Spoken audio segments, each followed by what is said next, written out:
किस उद्देश्य से परमेश्वर ने मुझे लेकर आया। मर जाता था तो परमेश्वर मुझे नरक से बचा लिया, अब मैं चंगा हो चुका, अब मैं परमेश्वर के राज्य में हूं। Hallelujah, hallelujah, hallelujah.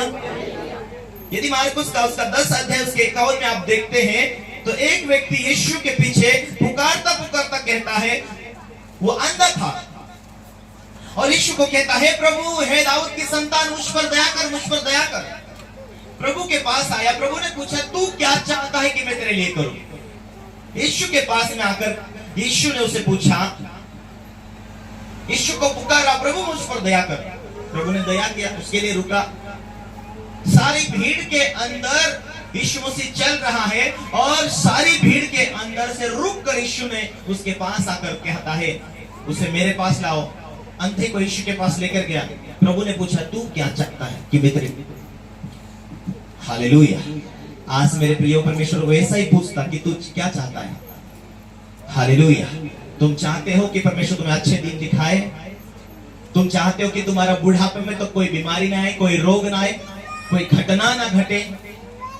तुम चाहते हो कि मेरे बुढ़ापे में कोई रोग मुझे तकलीफ ना दे, क्योंकि 91 वचन से 91 में वादा किया, कोई विपत्ति तेरे डेरे तक ना आई, कोई घटना तेरे घर में ना आई, कोई घटना ना तेरे घर में, तेरे परिवार में ना आई। बाइबल ये कहती कि मैं तुझे लंबी आयु दूंगा, तू अपने नाते पोते को भी देख पाएगा, कोई शत्रु, कोई शैतानी ताकत तुझे बीमारी नहीं दे सकती यदि आज चौकसी के साथ चलते। न्याय की किताब में देखते हैं, जब जब इस्राएली लोगों ने परमेश्वर की आज्ञाकारी थे, परमेश्वर उनके साथ था। परमेश्वर की आज्ञा को तोड़े, परमेश्वर ने जानबूझकर उन्हें शत्रु के हाथों में सौंपा। Hallelujah, hallelujah. जब जब उन्होंने परमेश्वर की आज्ञा को तोड़ा, परमेश्वर के रोल को उन्होंने तोड़ा, परमेश्वर के नियमों को उन्होंने हल्के में लिया, परमेश्वर की आत्मा उनसे दूर हुई और तब तक वे शत्रु के हाथों में रहे। 8 साल, 12 साल, 10 साल, 20 साल। हालेलुया। और राजा उनके ऊपर प्रभुता किया, उन्हें तकलीफ दिया, उन्हें काम कराया अड़ंधड़, उन्हें मार खाना पड़ा। लेकिन जब उन्होंने मुश्किल में होकर पुकारा, हे यहोवा, हे परमेश्वर, अब हमने पाप किया है, अब हम मन फिराते, अब हम पर दया कर, अब ये गरीबी नहीं चाहिए, अब ये बीमारी नहीं चाहिए, अब राजा के हाथों में हमें मार पड़ रही, हम मुश्किल में है, प्रभु हम पर दया कर। उन्होंने पुकारा, उन्होंने मन फिराया, उन्होंने पापों की क्षमा मांगी।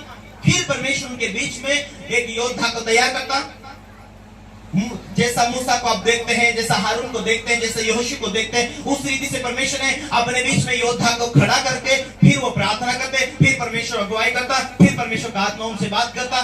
परमेश्वर कहता ऐसा करो, ऐसा करो, और उस रोल को निभाते हुए वो परमेश्वर के आज्ञाकारी बनते। उस टाइम में परमेश्वर ने छुड़ाने के लिए सलाह देता, तुम ऐसे नहीं छूटोगे, ऐसे तुम छूटोगे।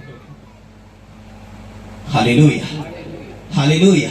मेरे प्रियो, आज भी परमेश्वर तुम्हारे जीवन में बरकत के रास्ते खोलने के लिए तैयार है। आज भी बड़ी से बड़ी बीमारी को मिटाने के लिए तैयार है। प्रभु ने कहा, हे बोझ से दबे लोगों मेरे पास आओ, मैं तुम्हें विश्राम देना चाहता हूँ। पर मैं दीन हूँ, मुझसे तो सीखो, मैं नम्र हूँ, मुझसे तो सीखो। यदि तुम दीन हो, तुम प्रार्थना के टाइम बांधोगे, तुम दीन हो, अपने भेंटों को तुम परमेश्वर के राज्य के लिए दोगे। क्योंकि बाइबल कहती है कि पहले तो मेरे राज, मेरे धार्मिकता का खोज करो। हालेलुया। तुम परमेश्वर की संतानों, स्वर्ग जाने के वारिश हो, आशीष लेने के वारिश हो, चंगाई, बीमारी से आजाद पाने के वारिश हो। अपने मन की कठोरता के कारण बीमारी लोगों के अंदर रहती है, अपने मन को ना खोलने के कारण लोगों के जीवन में मुश्किलें बनी रहती है। Hallelujah, hallelujah. मेरे प्रियो, इसीलिए तेरा विश्वास क्या है? क्या परमेश्वर तेरे लिए क्या कर सकता है? तू क्या ठानता है? तू क्या चाहता है?